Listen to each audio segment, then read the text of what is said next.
The Tennessee Titans have dominated week 1 of free agency, but they must target offensive tackle next. I'll tell you who to watch for on today's edition of the Locked On Titans podcast. Let's get it. You are Locked On Titans, your daily Tennessee Titans podcast, part of the Locked On Podcast Network, your team every day.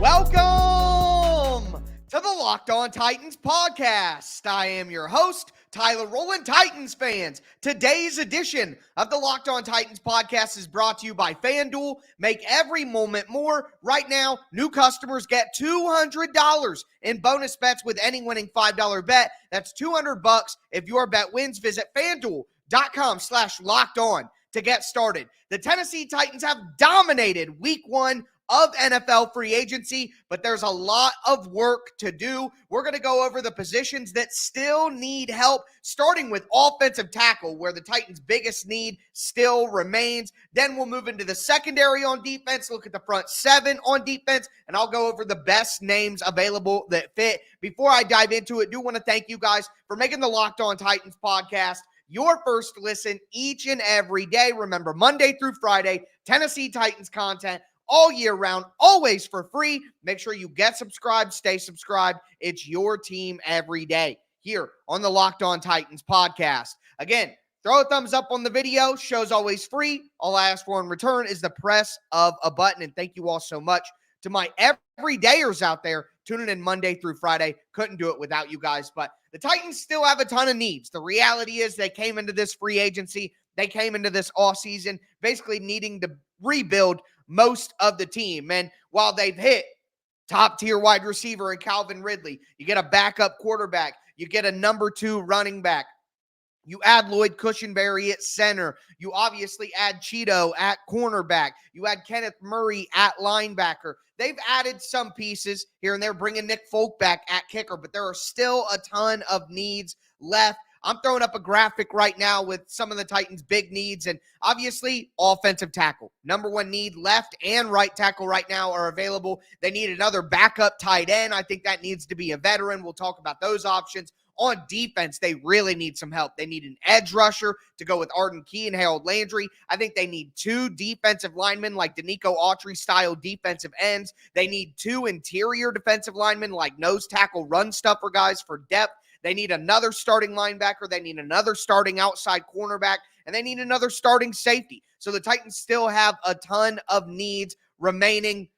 But the biggest one, of course, is offensive tackle. And if we're honest with ourselves, there aren't a lot of great options at offensive tackle for the Tennessee Titans. I thought Michael Onwenu, I thought Jonah Williams were the best options considering price and risk and versatility to play different spots on the offensive line, especially with Jonah Williams being able to play both tackle spots. But Jonah Williams, basically immediately after Calvin Ridley signs, Jonah Williams goes to the Arizona Cardinals. I would imagine that was a domino effect where the Titans did have some money for Jonah Williams. But once they knew they were getting Calvin Ridley, well, now we don't have the money for Jonah Williams anymore. Jonah Williams is like, okay, fine. I'm going over to Arizona. They were offering me the second most money anyways. But that's a good thing for the Titans because I think that solidifies that Arizona is going to take a wide receiver, which is what I thought all along. But either way, there aren't a lot of great options at offensive tackle, but the names that stand out the most, number 1, Trent Brown. Listen, Trent Brown is probably better fit for a gap scheme. But I was doing some more research recently, and the Bengals ran more gap runs at times last year. So they started evolving to have more gap runs in their scheme. Maybe Trent Brown isn't as bad of a fit as I initially thought, but maybe he still is. Either way, Trent Brown is a good player. He can play left tackle. He can play right tackle. I think that's key for the Titans to have that versatility going into the NFL draft so they don't have to pigeonhole themselves. He's 30 years old. He's a strong player. He's got some weight issues. There have been contract stuff tied to his weight, making sure he keeps it down. He was a healthy scratch at the end of the season in New England, so there might be some personality issues in there. But at this point, the pickings are slim for the Titans, and Trent Brown would be at least a starting level offensive tackle because there aren't a lot of those left.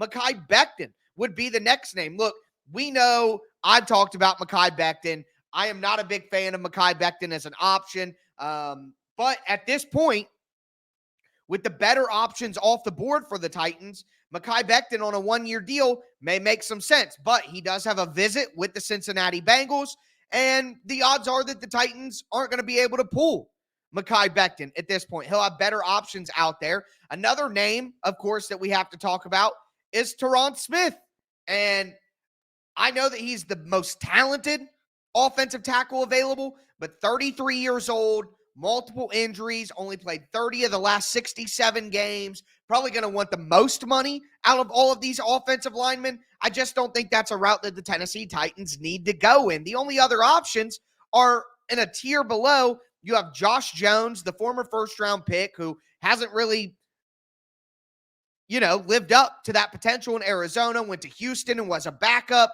To me, you bring in Josh Jones, that's like adding Sadiq Charles. Like, you're not adding a starter there. Is Josh Jones significantly better than Dylan Radins or Nicholas Petit-Frere or Jalen Duncan? I don't know. So is that even worth it? The only other option here is Donovan Smith. He was the starting left tackle for Kansas City last year. He gets too aggressive and goes outside and gets beat on the inside all the time, and then it leads to penalties. I don't think that Donovan Smith is a great option for the Titans, but at least he's a starting level tackle. So you see, they need to attack offensive tackle quickly, because after those options go off the board, you're looking at George Fant, and I'm a fan of George Fant. I would be okay with bringing him in, but at that point, if you don't take a chance on Mekhi Becton, if you don't get Trent Brown, if you don't get Tyron Smith, you're not giving yourself a certified starter at offensive tackle. And I think the Titans needed to get one of those in free agency. So they need to attack offensive tackle very quickly this weekend. At tight end, that's another position of need for the Tennessee Titans on offense outside of offensive tackle. I think CJ Uzomah makes a ton of sense. I think Chris Manhertz from the Denver Broncos is a blocking tight end. Makes a lot of sense. Jack Stoll is a guy who not going to give you a lot in the passing game, came from Philadelphia, but he's a blocking tight end through and through. So I think those guys do make sense for the Tennessee Titans as a third string backup tight end B in, two tight end formations on early downs. When you need a blocking tight end, I think CJ Uzomah, Chris Manhertz, Jack Stoll, those are guys that make sense for the Tennessee Titans. But defense needs a ton of help. And remember, guys, the Titans aren't going to be able to solve all of these issues in one offseason. But there are definitely some options on the defensive side of the ball that make some sense. And in the secondary, specifically at safety, we got some new reports about a name the Titans could be interested in or are interested in. So I'm going to go over that, plus go into the front seven as well. Before I dive into it, though,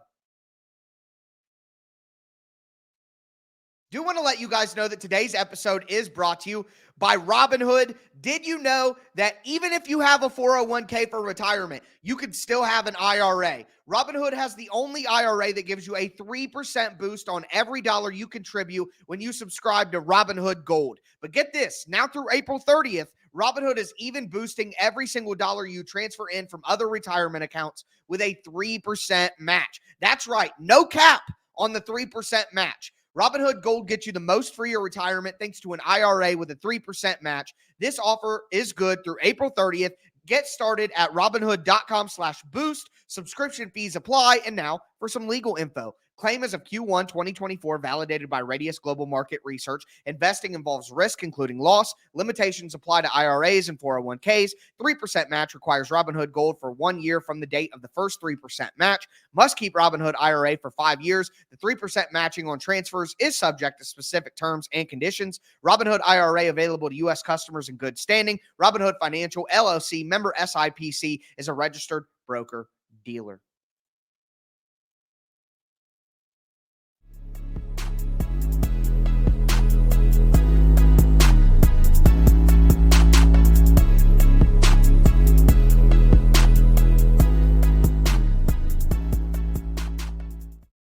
Titans Titans fans, let's continue today's edition of the Locked On Titans podcast. We're talking about the Tennessee Titans' remaining needs in free agency. What do they need to attack next? Of course, we talked about offensive tackle and how the options are slim there, and the Titans are going to have to move quickly if they want a starting level offensive tackle. But they have a lot of holes on the defensive side of the ball as well that we're going to get into. Let me know your pick for offensive tackle down below, and then follow along with me here as we go through the defense and let me know what options you think are best. Before we continue breaking down the remaining needs in free agency, I do want to thank you for making the Locked On Titans podcast your first listen each and every day. Remember, Monday through Friday, Tennessee Titans content all year round, always for free. Make sure you get subscribed, stay subscribed to the #1 Tennessee Titans podcast in the world. It's been a great week here on the show. We're going to get a lot more free agency news next week, and it won't be long before it's time to dive into our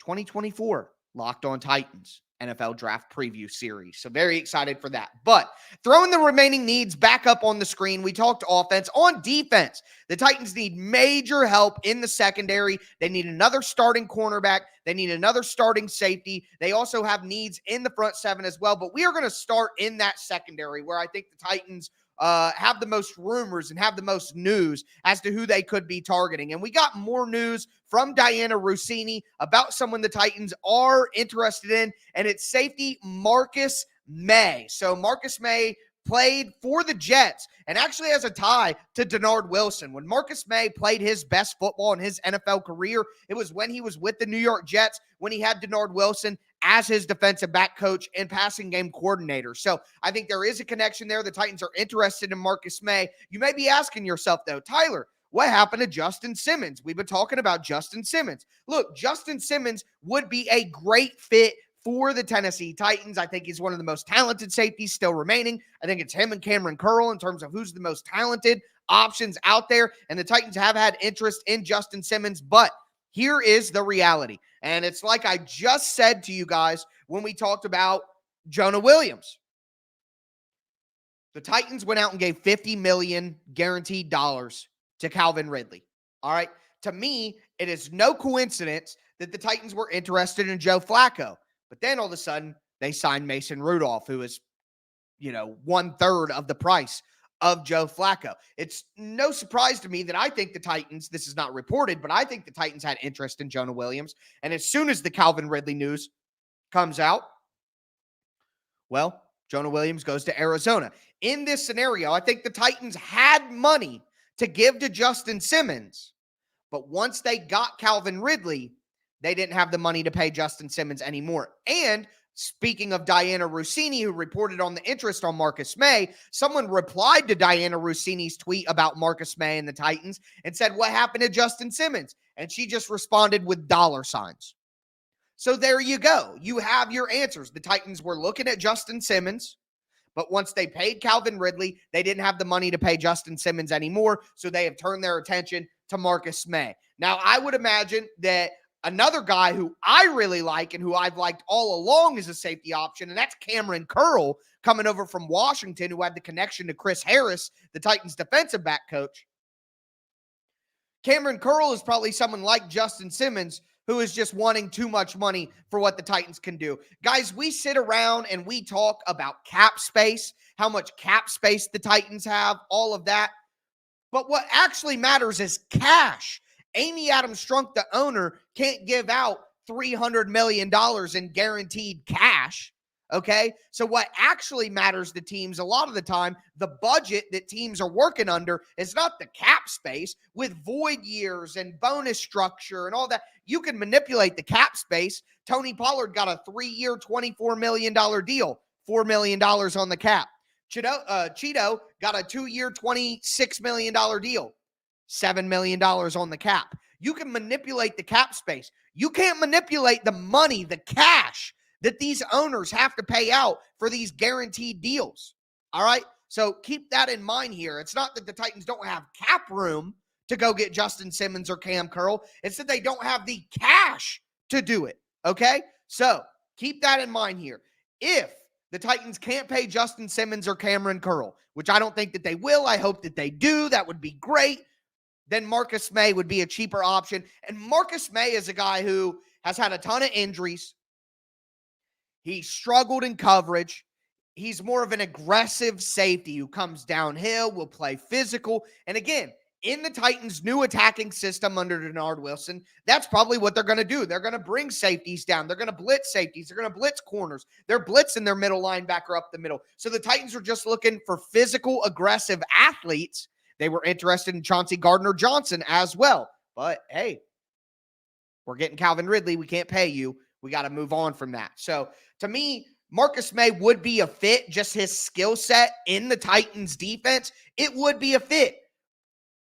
But is he as good of a player as Justin Simmons or Cam Curl? No, probably not. All right, and there's more risk involved, but he's going to come at a lower price tag too. Again, the Titans cannot solve every issue this offseason. They can't solve safety. They can't solve corner. They can't solve D-line. They can't solve edge while they're trying to solve the offensive line at center, at offensive tackle, at wide receiver, but they can't solve everything.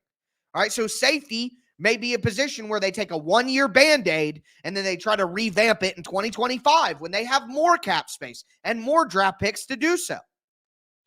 So if none of those options fit, bringing back Kayvon Wallace, I might be a fan of bringing back Kayvon Wallace no matter what, because Wallace is more of a coverage guy. He can back up Amani Hooker. He can be that deep safety role, maybe not a guy who you want coming down in the box. And if Kayvon Wallace is the only signing that they make at safety, then Amani Hooker can play back, or Kayvon Wallace can play back deep. And Amani Hooker has shown he does have the ability to be that more forward safety that can be physical, man up on a tight end, play, a hook zone, play out to the flats, stuff like that. I still think that would be a good fit. So Kayvon Wallace to me is fine. I do want to say Jamal Adams. Jamal Adams was in my hate tier, but with the slim pickings at safety now and the options the Titans have, maybe they bring in Jamal Adams as a third safety. You bring in Kayvon Wallace and Jamal Adams, let Jamal Adams function as a linebacker, basically. And then you have Kayvon Wallace as your back deep coverage guy. It'll be interesting to see what they decide to do there, but it's obvious their price range at safety has gone down. You also got to look at cornerback here. And look, I think the L'Jarius Sneed thing is over. I think that is another domino that has fallen based on the Calvin Ridley thing. The Titans were either going to give a big contract with $50 million guaranteed to Calvin Ridley, or they were going to give it to L'Jarius Sneed in a trade. I think they decided to back away from the trade because the draft pick compensation was too expensive.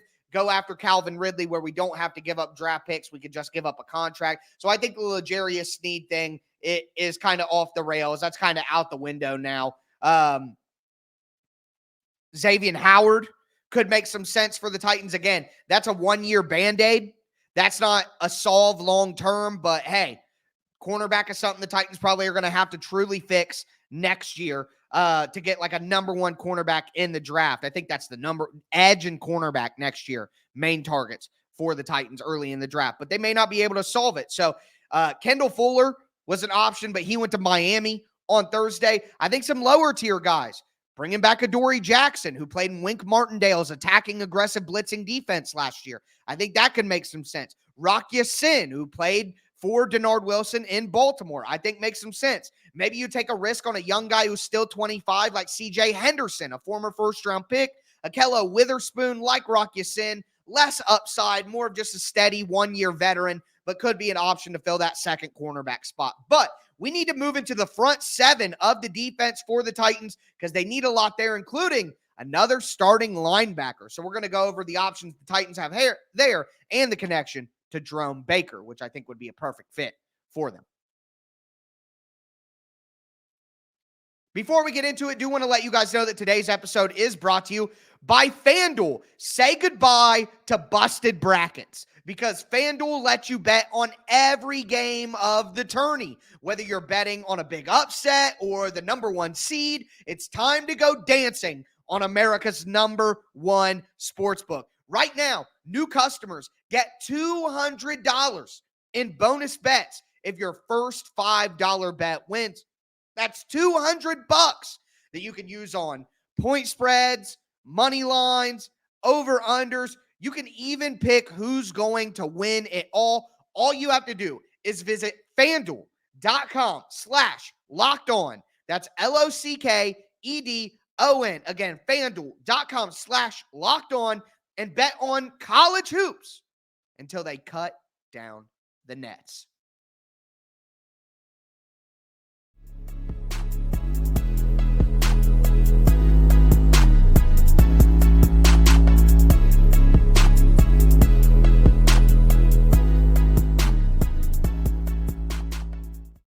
Titans fans, let's cap off today's edition of the Locked On Titans podcast. We're talking about the Tennessee Titans' remaining needs in free agency. We talked about offensive tackle. We talked about the secondary for the Titans. Now we need to get into the front seven of the defense. And we actually just got big news on a big piece in free agency in the defensive line. DJ Reader going to the Detroit Lions. The Titans were in on Reader, but I don't think that was ever a realistic thing. I didn't want the Titans to pay, 2 years, $28 million, $13, $14 million a year for DJ Reader. It's 2 years, $27.5 million. According to the recent reporting, I would not want to pay that for a 30-year-old, two-down, run-stuffing defensive tackle. So, to me, that wasn't a good move by the Titans anyway. So, DJ Reader is off the board. I was going to talk about linebacker first, but since we're talking about interior defensive line, I think some other names that make sense for the Titans, Taven Bryan could make some sense. There aren't a lot of good options out there. Quite honestly, we saw guys like Roquan Davis get picked up, Quentin Jefferson get picked up, Fala Futukasi get picked up early on. I mean, T.R. Tart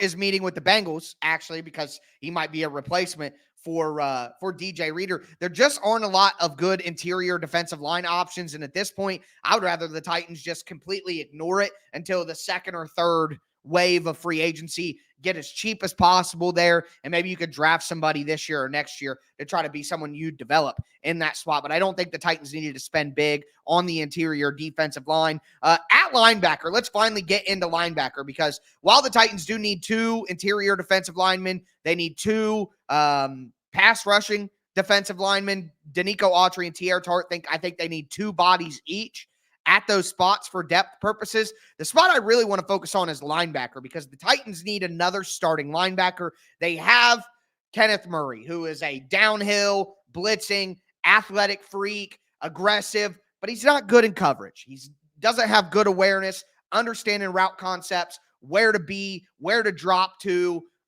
It's just not his strength. So I think they need to get somebody who does have that strength, and that's why Jerome Baker is the best option for the Tennessee Titans at linebacker. The Titans have interest in Jerome Baker. They should be taking a visit with him in the coming days here soon. Baker is a guy with great athleticism, great speed, who understands coverage. He's not the most physical linebacker ever. He's not the best against the run, but he's a guy who does have coverage skills. He does have good awareness. He has all the skills that Kenneth Murray doesn't have, but he's an athlete as well. And I think he'll be on a cheap 1 year, 2 year contract. Like we saw with Kenneth Murray, there's not a lot of financial investment there. Linebacker is a position the Titans are not going to be able to fix this year. They need to focus on that next year. Next year needs to be a heavy defensive draft. You load up on wide receiver and offensive tackle this year. Next year, you really hit cornerback, edge, safety, linebacker, D-line. Like, you really load up on defense next offseason. But for right now, a 1 year deal with Jerome Baker would make a ton of sense. But there are other options at linebacker as well. I just don't think they are as good of a fit. Devin White is more of a Kenneth Murray style linebacker, but maybe you have two of them and you're just Bash Brothers. We're coming downhill. We're trying to attack you. Yeah, you're going to pick us apart over the middle in coverage, but we're going to be in your face while you do it.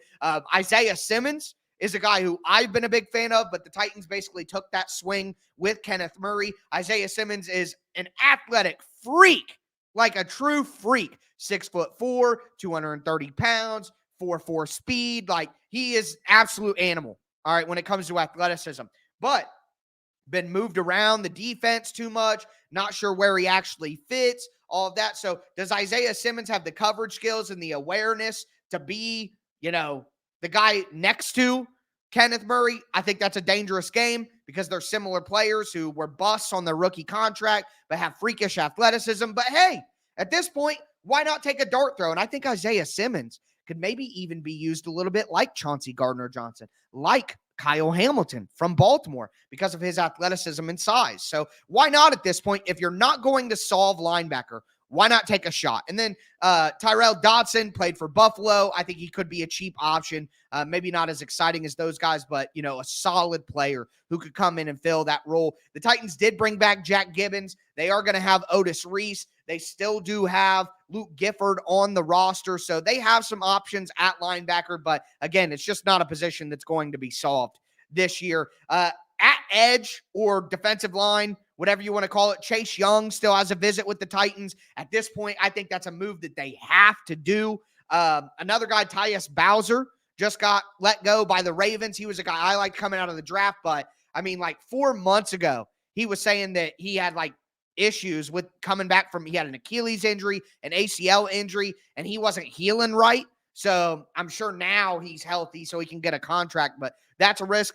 And this name, people freaked out on Twitter when I mentioned this name, but Jadeveon Clowney? Clowney is a guy who can play physical. Clowney would be a perfect fit with Arden Key and Harold Landry. Landry is a speed guy who's kind of smaller, but with great bend. Key is a slimmer guy with good athleticism, but long arms. Jadeveon Clowney is a physical guy who can play against the run, who has good size and physicality and strength. I know that there's PTSD there, but you get Clowney for a cheap deal. You pair him back with Denard Wilson, who we had a great year with in Baltimore last year. I think that would make some sense. I don't think that happens, but I think it would make sense. I really do. Another name that I would be looking at here, Eric Armstead, of course. There's been some rumored interest with the Titans, but I think that might be a Calvin Ridley domino as well. They're not going to have the money to pay Eric Armstead. He was the fifth highest graded pass rusher per Pro Football Focus last year at his position, but he also has missed 13 games the last 2 years. So there's risk there too. Emmanuel Ogbah is a guy who could make some sense if he's healthy. Carl Lawson could make some sense if he's healthy as a pass rusher. Solomon Thomas has really fallen off in recent years, but there's the Rand Carthon San Francisco connection. That would be good depth. I mentioned Taven Bryan already earlier. So there are some options on the D-line, but man, they're going quick. And again, the Titans aren't going to be able to solve all their problems this offseason. And we see on the defensive side of the ball how they probably need a lot of one-year Band-Aids, and they need to probably attack the defense. Corey Davis has applied for reinstatement from retirement. That is interesting. He's still under contract with the Jets. So I'm not interested in Corey Davis. The Titans don't need any more wide receivers. They need to draft 2 wide receivers. And if anything, they need to trade Treylon Burks and still draft 2 wide receivers. But with that being said, we've gone through every position on defense. We've talked about offensive tackle, tight end on offense, throwing the Titans' biggest remaining needs back up on the screen right now. They need a left tackle, a right tackle. They need another backup tight end. They need an edge rusher to go with Arden Key and Harold Landry. They need 2 defensive ends. They have Jeffrey Simmons at defensive tackle. They need 2 nose tackles, or at least another backup defensive tackle who can play DT behind Simmons and play some nose tackle. They need another starting linebacker. They need another starting cornerback on the outside with Cheeto on one side and then Roger McCreary in the slot. And they need another starting safety across from Amani Hooker and to play ahead of Elijah Molden. So a lot of needs remaining for the Titans, but they have time, and they're going to add a lot of one-year players on one-year deals, cheap deals where, they're not paying the kind of money that we saw them pay recently for some of the big names. But in theory, I won't be back with you guys until Sunday night, Monday morning. But if the Titans make big moves, Friday night, I'm going to see Bert Kreischer, the comedian, in concert or live, whatever. So during that show, I won't be available. But if anything happens during that, I'll be going live as soon as I get home. Saturday night, I'll be home all night to be here with you guys if big news breaks. So don't worry. Titans news happens. I'm going to be here with you guys. Make sure you get subscribed, stay subscribed to the #1 Tennessee Titans podcast in the world. Women lie, men lie. Numbers don't, baby. But with that being said, that is going to do it for me today, folks. As always, I'm your host, Tyler Rowland. This is Locked On Titans.